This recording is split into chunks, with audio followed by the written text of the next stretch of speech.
हजार का इन्होंने चेक दिया है, तो आधा काम तो इन्होंने कर दिया, बाकी अब आधा काम हम सबको करना है।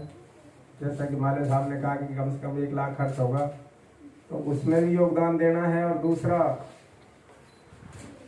ज़्यादा से ज़्यादा डोनेशन कैसे हो, उसके लिए भी हमें कार्य करना है। इस बार तो एक प्रेरणा का मतलब कि एक हेलमेट भी काम करेगा, क्योंकि ब्लड जिनको डोनेट करना है वो तो करते ही हैं, लेकिन थोड़ा सा ये भी मन में रहेगा कि एक हेलमेट भी हमारे नियत किसी दूसरे के लिए भी उसको गिफ्ट कर सकते हैं, क्योंकि हेलमेट एक ऐसी चीज़ है, सभी उसको यूज करते हैं, करना भी चाहिए।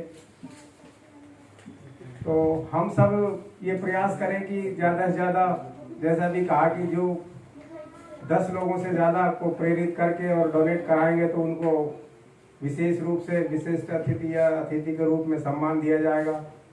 तो ये कर सकते हैं।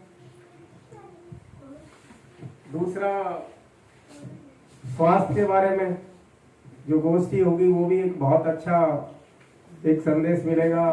तो हम कोशिश ये करें कि ज़्यादा से ज़्यादा लोग भाग भी लें, डोनेट भी नहीं करें तो कम से कम उस कार्यक्रम में भाग लेने आए, क्योंकि स्वास्थ्य एक सबसे बड़ा धन है, पूंजी है कहो। स्वास्थ्य को समझाने के लिए ये किया जाता है कि सुख कितने तरह के होते हैं। सबसे पहले कहा गया है कि पहला सुख निरोगी काया, यही स्वास्थ्य है। और दूसरा सुख घर में गो माया, तीसरा सुख सुलक्षणी नारी, चौथा सुख पुत्राज्ञाकारी, यानी कि ये सुख बढ़ते जाते हैं। राज में वासा और पड़ोसी का भी है, पड़ोसी अच्छा होना। तो इसको ये समझाया गया है कि अगर जैसे हम इसकी वैल्यू ऐसे आकलन करें कि स्वास्थ्य की हम एक वैल्यू देख भाई, उसका जिसका स्वास्थ्य है उसका मूल्यांकन किया 1, जिसके पास धन है उसकी वैल्यू बढ़ा दी हमने, 1 0 लगा दी, और जो जो सुख मिलते गए 1 0 बढ़ाते गए।